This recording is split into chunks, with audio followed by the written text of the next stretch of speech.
doing the baptism for your children, doing a housewarming for your new house, marriage of your children, and when you die, the burial ceremony, and God knows lakhs of years when the Jesus Christ comes back and rules this world and he goes to the heaven.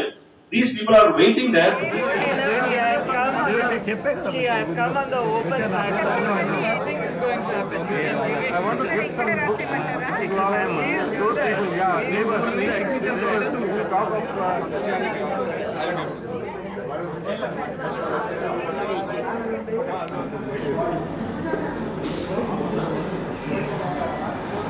Mohan అన్న, ఏముంది మీ చేతిలో? ఆ book launch జరిగింది, ఏంటి speciality book?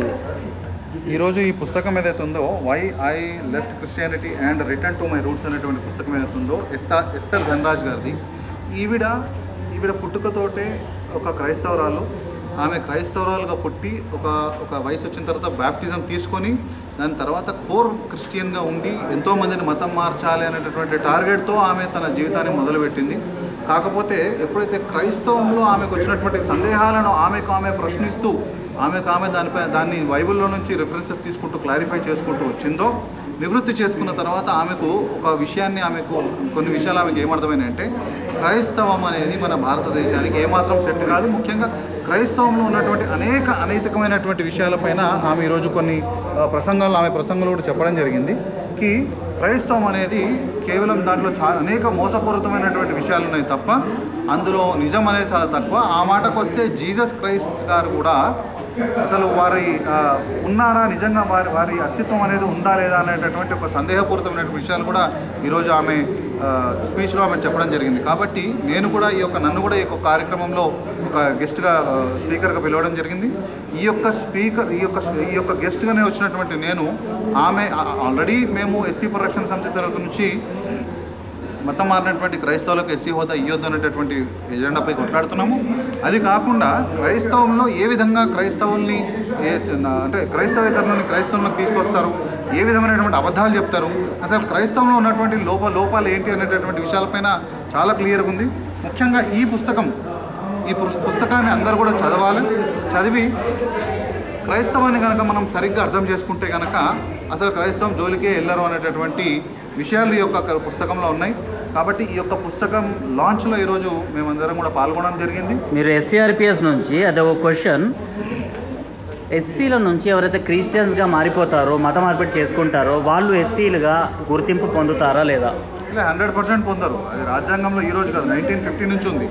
1950 రాజ్యాంగ ఉత్తర్వుల ద్వారా article 341 ద్వారా 1950 ప్రెసిడెన్షియల్ ఆర్డర్ ఏదైతే చెప్పిందో దాని రెండింటి ద్వారా కూడా అసలు మతం మారినటువంటి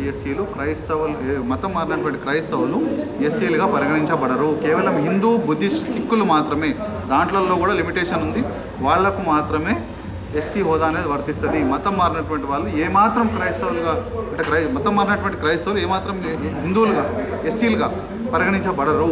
అది రాజ్యాంగ వ్యతిరేకము, దళితులకు అన్యాయం జరగడమే తప్ప ఇంకోటి కాదు. సో మ్యామ్, ఇవాళ బుక్ లాంచింగ్ గురించి చెప్పండి ఒకసారి. ఏంటి అసలు, ఎందుకు మీరు అంటే హిందూ ధర్మం నుంచి క్రిస్టియానిటీకి వెళ్ళి మళ్ళీ క్రిస్టియానిటీ నుంచి ఇక్కడికి వచ్చారు, అండ్ ఈ బుక్ ద్వారా ఎలాంటి మెసేజ్ ఇవ్వాలనుకుంటున్నారు? ఈ బుక్ గోల్ ఒకటే, ఇసాయియత్ ముక్త్ భారత్. ఈ బుక్ ద్వారా నేను సాధించాలనుకుంటున్న 2 గోల్స్. ఒకటి ఏంటంటే పాలసీ మేకర్స్కి లాంగ్వేజ్ ఇవ్వాలి. ఈరోజు నాకు ఓవర్సీవ్ కన్వర్షన్స్ అంటూ ఏమీ లేవు, ఇది ఒక పర్సనల్ చాయిస్ అని క్రిస్టియన్స్ క్లెయిమ్ చేస్తున్నారు.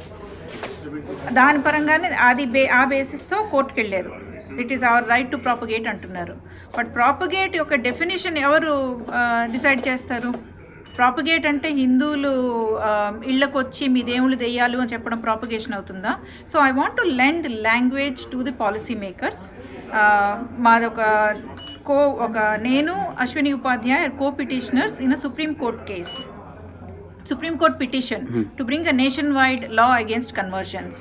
సో అది ముందుకు వెళ్ళట్లేదు అని రీసెంట్గా అశ్విని ఉపాధ్యాయ చెప్పారు. ఎందుకు వెళ్ళట్లేదు అంటే ఈ ఆర్టికల్ ఏదైతే ఉందో, రైట్ టు ప్రాపగేట్ అన్న వర్డ్ ఏదైతే ఉందో ఆ వర్డ్ దగ్గర వాళ్ళు ఆబ్జెక్ట్ చేస్తున్నారు.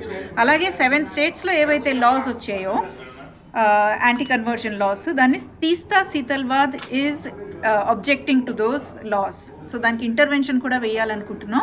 So when I met the lawyers from supreme court, వాళ్ళు ఒకటే మాట ఏమన్నారు అంటే, ఈ బుక్లో ఉన్న లాంగ్వేజ్నే మీరు మొత్తం అప్లికేషన్లో ఫిలప్ చేయండి. This book has all the language that is required to bring laws. So that is my goal with this. So ఈ బుక్ని ఎవరైనా తీసుకోవాలనుకుంటే ఎక్కడి నుంచి తీసుకోవచ్చు? Amazon.in లో ఉన్నది ఇది. They can buy it from there. It's called Unbaptized. So ఇది ఓన్లీ ఇంగ్లీష్లో ఉంది కదా ఇప్పుడు. సో తెలుగులో చదవాలి అనుకున్న వాళ్ళకి ఎప్పుడైనా ట్రాన్స్లేషన్ ఉంటుందా? Yes, already translation works start అయ్యాయి. హిందీ, తమిళ్ అండ్ తెలుగు 3 స్టార్ట్ అయ్యాయి. And eventually all regional languages of India దీన్ని తీసుకురావాలి అనే ఉద్దేశం. భారతదేశంలో ఉన్న ప్రతి హిందూ, ప్రతి క్రైస్తవుడు ఈ బుక్ చదవాలి అనే ఒక గోల్.